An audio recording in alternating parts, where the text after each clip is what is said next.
So I talked to you guys. Hmm. So I talked to you guys about top 10 lists. We had the one from today. Fair is fair. I think that was pretty accurate for today. Now I'm going to talk about a top 10 list overall. A couple of horses. Roy Hill popped a little curb this week. Not a big deal. We had that dealt with yesterday. Gray is a new red. Looks like she had a little muscle soreness up on her left hind. So she didn't get to train this week. Two horses that didn't get to train this week. Beef and Cheddar was segregated to slow miles, so he didn't get to strut his stuff, so he didn't make it onto the top 10 list. Neither did War We Welcome, Won My Heart Hanover. So fair is fair. I think there needed to be two lists. One was from today, and all those horses belong to be right where they were. But we have to make a top 10 list overall, because there's some horses that have been consistently fantastic all year and need to be dealt with. So starting at number 10 is Roy Hill. Slipped a little bit, but when I looked at the list, fair is fair. There are some horses that have really, really come on the last month. The consistency is there. The talent is there. The speed is there. So they are there. It's not that Roy Hill doesn't, but he didn't train today, and I don't think I can put him ahead of any horse on this list that is ahead of him right now. He is where he belongs just now. Roy Hill comes in at number 10, but I'll tell you right now, I had 17 other horses on a list of horses I was trying to get on the top 10 or looking to that didn't make it on. So there was 27 horses on my quick list. I just looked through the list of horses we have quick. It came to 27. I had to whittle that down to 10. Number 10, Roy Hill. Number 9, Gray is a New Red. Another filly didn't get a chance to strut her stuff today. She will next week, likely. She may not. I want to make sure she coasts back over to the center of the jog cart. Now, the issue is when they get off left hind, they get over on the right shaft. So that's what I'm talking about.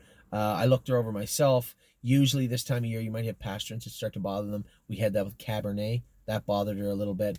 Maybe their sesamoids are a little rough, like Broadway Roll. And when you really start to push on them, sometimes that pops up. I twisted and wrenched at her ankle pretty good today. Pick her foot up and just twist it back. Just to see if it flexes, if it hurts when it flexes. That'll get that pastern. Sometimes the ankle and the sesamoid. When you give that a good twist, it can really hurt, and you'll see them flinch and get sore on it. I didn't see that from her today, so that erased sesamoid, pastern, ankle, and more than likely foot, because she's not near sore enough for it to be a problem in her foot. So those four are out. I didn't see any heat in her hock. She didn't have a curb. There was a little filling in her stifle, so she could have got cast. She could have done a number of things, but whatever it is, it's up high, and that's usually a good sign. That's just a week or two, more than likely, but I am going to have 3 horses up to the clinic this week, and Gray as the New Red's going to go. What's the big deal with that? I mean, Gray as the New Red has been nothing short of fantastic for the last ever. So, Gray as the New Red comes in at number 9. No real concern. Both 9 and 10 had minor issues we dealt with this week. These are all issues. My belief is simple. These are all issues that would rear their ugly head, so to speak of, at some point down the road, right? That curb, I don't think, wouldn't have popped if Roy Hill wasn't trained. I might be wrong. There's no way to prove it, so it really doesn't matter. Gray as a New Red, whatever's bothering her, likely would have bothered her down the road. So these are things that we can address and fix properly now. These are horses that have been doing it hard and strong and fast for quite a while. So Gray as a New Red and Roy Hill, things to work on, no problem at all. We can work on those. Beef and Cheddar, number 8. I just backed a number of horses off for the last week. Relegated them the last 2 days to just very slow training miles. Eternity Road was one. Won My Heart Hanover was another. And so is Beef and Cheddar. He comes in at number 8 because the 7 in front of him were utterly fantastic this week, or had been fantastic. I see Won My Heart Hanover dropped out of the top 3 just barely. She didn't train this week, and the 3 that are ahead of her trained very, very good. So fair is fair. A little spoiler alert, she's going to be number 4. Number 8, Beef and Cheddar, as I said, has been great, doing his work well. A horse that I think very, very highly of. Him and Blue Monk hopefully will put on a show this summer, I hope.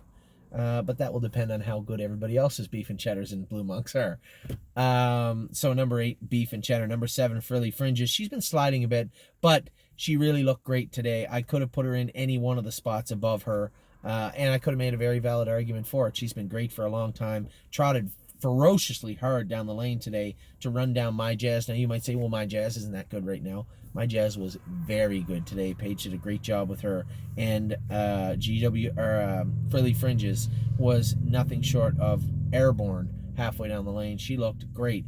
GW Chrome, I let the cat out of the bag a little bit there. George is climbing the list. I told you he's going to keep climbing and climbing and climbing.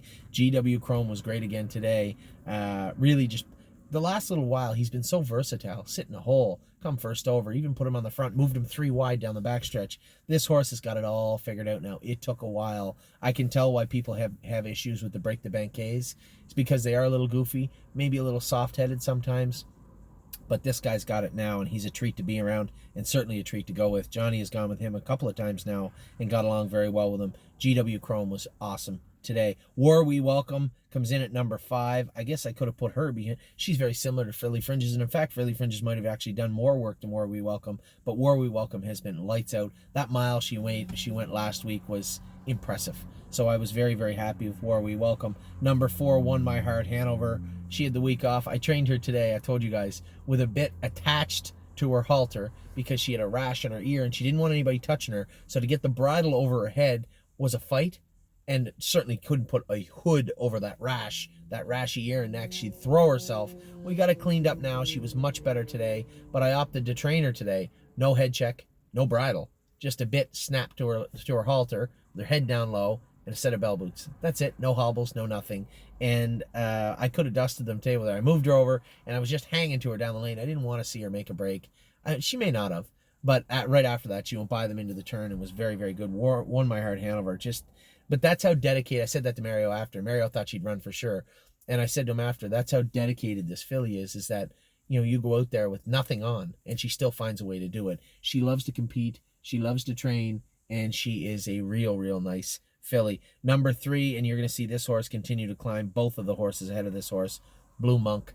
Blue Monk showed me something today. I knew he could do it. A lot of times they'd say, oh, I didn't even think he could do it. I knew he could do this today. He was so good. This horse is like a Cadillac to drive. I put him on the front, sat there, and First Glance sat right on my helmet. And First Glance can pace really quick for at least for a piece, and he's learning to do it good. Sat behind me, sat me up. I even moved over to give it to him at the head of the lane. He come charging through the inside, and I just shook the lines at Blue Monk, and he took off. Now, First Glance stayed right with me to the wire, but Blue Monk just looks so powerful. He's just a really, really nice horse. Belongs at number 3, and a couple of these horses are coming for Eternity Road. Eternity Road has been fantastic. Made a little miscue today, but a couple of them are coming for him, and this is one of them. Blue Monk was very, very good. Number 2, a filly that has belonged much closer than she's been, has been underestimated, underappreciated for a long time. That ends today.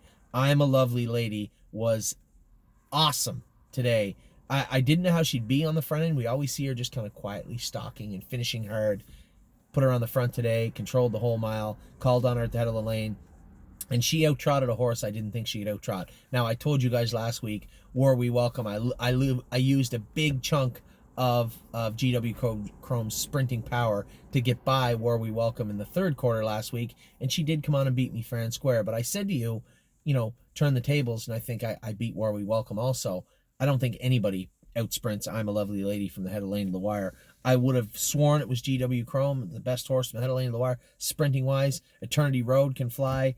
I don't know if any of them can go with I'm a Lovely Lady. She is so impressive on the track. I was so impressed with her today. She's in number 2, and don't worry, she's another one coming for Eternity Road. I say she's coming for him because he's still there. Eternity Road still is a big, powerful horse, and I said to you last week, GW Chrome's fast, but he's a little more narrow and aerodynamic, if you will, longer, ganglier. Eternity Road just looks like a monster.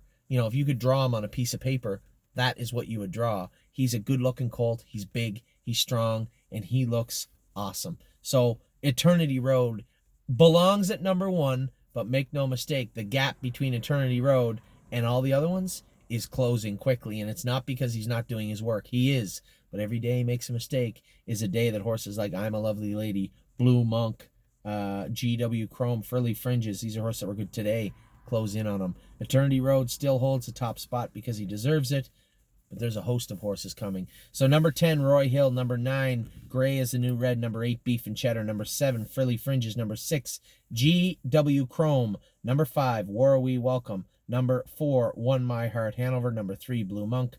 Number 2, I'm a Lovely Lady. And number 1, Eternity Road. That's the top 10 list overall. Those are your 2-year-olds.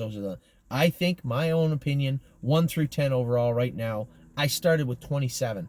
So this list is going to become much more fluid as we get closer to June. But as of right now, here today, mid-April. That's the way I put it. So I'll be back in a minute. We got 3-year-olds to talk about, and a lot of them. Be right back in just a minute.